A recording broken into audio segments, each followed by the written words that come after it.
Ya, kita tiba di segmen keempat pemirsa dalam program Bukan Perempuan Biasa on TV Sosial TV masa kini. Ya, kita lanjut lagi. Saya pengen lanjut pertanyaan lagi Bunda. Bagaimana Bunda melihat perempuan berkarir? Apakah perempuan boleh berkarir melebihi pencapaian laki-laki? Atau idealnya seimbang saja? Atau perempuan itu ya seyogyanya di bawahnya aja laki-laki? Dan kira-kira itu bisa jadi gap gak sih? Gap atau kesenjangan? Misalnya nih, kasus-kasus contoh nyata kayak gini nih.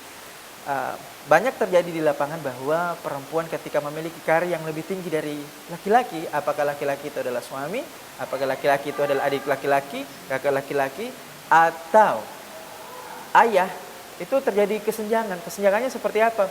Itu ada perubahan karakter. Misalnya, jadi tidak hormat lagi sama ayah, ya kan? Jadi ngebully adik, jadi nggak sungkan lagi sama kakak, jadi nggak hormat lagi sama suami, kayak gitu. Ini saking tingginya nih, yang perempuan nih sebagai seorang istri, adik perempuan, kakak perempuan, dan sebagainya, kayak gitu. Bisa saja contoh kayak artis-artis ya, sebutlah. Ini gampang banget cerai, guys, ya, karena dia pikir banyak uang, ya, mandiri dan sebagainya. Ada juga yang sudah nggak menghormati suami karena karirnya tinggi, prestis dan sebagainya. Itu gimana nih pendapat Bunda, dan gimana itu bisa diakomodir nih supaya bisa sesuai bagaimanapun level pencapaian karirnya? Itu gimana Bunda? Perspektif pribadinya? Iya, secara pribadi ya. Jadi saya sebagai seorang perempuan, saya harus kembali kepada aturan agama saya. Masya Allah. Ya, bahwa seorang perempuan itu bertugas di dalam bagaimana mengelola rumah tangga, ya. Nah, karena madrasah pertama adalah di rumah, ya. Saya melihat mama saya seorang guru, adik saya seorang guru. Saya melihatnya bahwa kita ini belajar, menuntut ilmu. Setelah apa yang kita dapatkan, kita aplikasikan kepada keluarga kita. Karena ilmu ini kan semakin dibagi, semakin banyak pahalanya dan bertambah. Tidak akan pernah akan habis. Ya. Nah, jadi pada saat di dalam keluarga kita boleh keluar, misalnya menjadi seorang pengajar, ya kan? Karena kita pun juga tetap keluar menjadi mendidik juga anak orang lain, seperti itu. Nah, bagaimana dengan orang yang tinggi karirnya sehingga bisa melupakan? Kalau saya memang setinggi-tingginya pekerjaan kita di luar, sehebatnya perempuan kita di luar, tapi kalau kita kembali ke rumah, kita adalah mitra dari suami. Ya, tetap suami adalah kepala rumah tangga. Ya, jadi apapun, bukan berarti juga bahwa kata suami harus begini, kita tetap ada argumentasi. Kenapa kita melakukan itu? Jadi kita itu mitra, ya, mitra. Walaupun kita harus pahami bahwa beliau adalah kepala keluarga. Nah, bagaimana dengan di tempat kerja, dunia kerja? Banyak perempuan yang berkarir lebih tinggi dan seterusnya. Sekali lagi, kita adalah mitra. Ya, walaupun misalnya kepala, tetap laki-laki harus kita ambil bagaimana pendapatnya supaya bisa. Sebagai imam ya, dan sebagai makmum ya. Iya, seperti itu. Jadi apapun posisi kita, tetap kita menganggap bahwa di keluarga adalah mitra kita dengan suami, berjalan berdampingan. Tidak boleh dia terlalu tinggi, kita tetap harus sama-sama. Karena kapan terlalu tinggi, istri terlalu di bawah, itu tidak akan menimbulkan sebuah harmonisasi. Ada kesenjangan juga. Ada kesenjangan. Betul. Nah, kita hidup ini kan kalau bisa kita menghilangkan kesenjangan itu.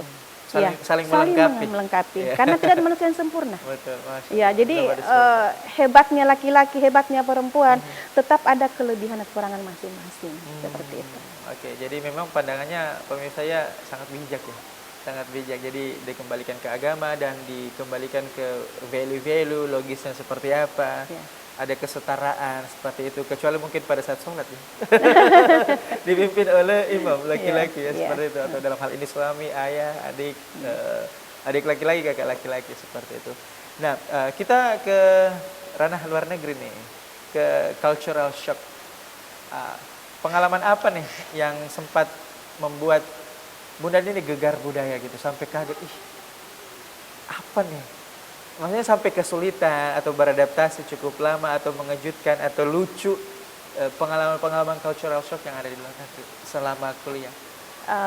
Kebetulan saya di Malaysia ya, Aha. dan memang saya mengambil Malaysia itu sebagai tempat untuk studi, karena pertama saya berpikir bahwa Malaysia sama dengan kita, budayanya itu serumpun. sama dan serumpun dengan Ya. kita, jadi kita merasa bahwa serasa masih di rumah sendiri, ya, baik dari sisi budaya, makanan, kemudian rasnya. Jadi saya menganggap bahwa saya ke Malaysia ini hanya pindah tempat tinggal saja, pindah rumah. Kalau kata teman itu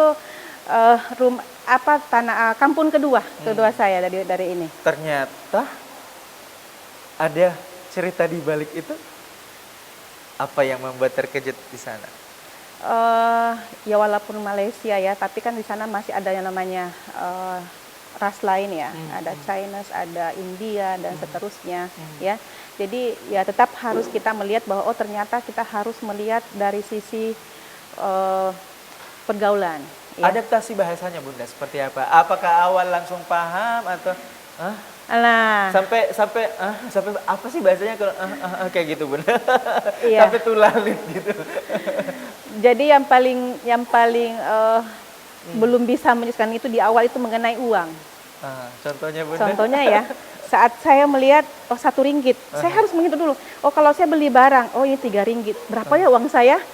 Gitu pasti kembali ke situ. Harus menghitung dulu. Walaupun nanti pada akhirnya, oh sama aja ya. Kalau kita beli makanan di Indonesia, di Makassar dengan di sini, RM3 misalnya 15.000, oh sama. Tapi harus loading dulu.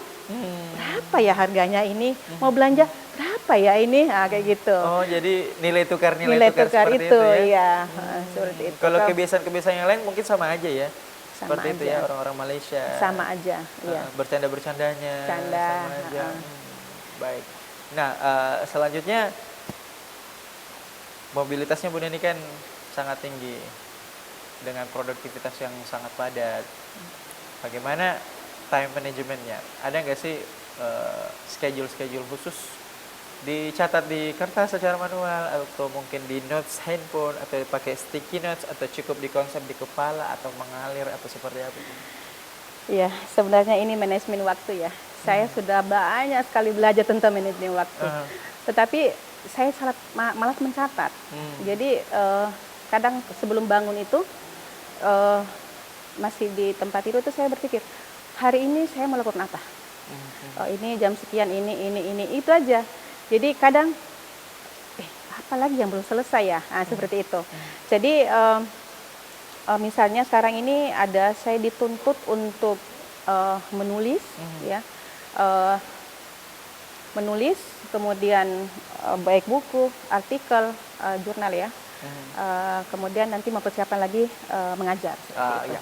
Kita tahan dulu Bunda ya. Kita akan kembali usai jeda berikut ini, tetaplah bersama kami di BPB Bukan Perempuan Biasa.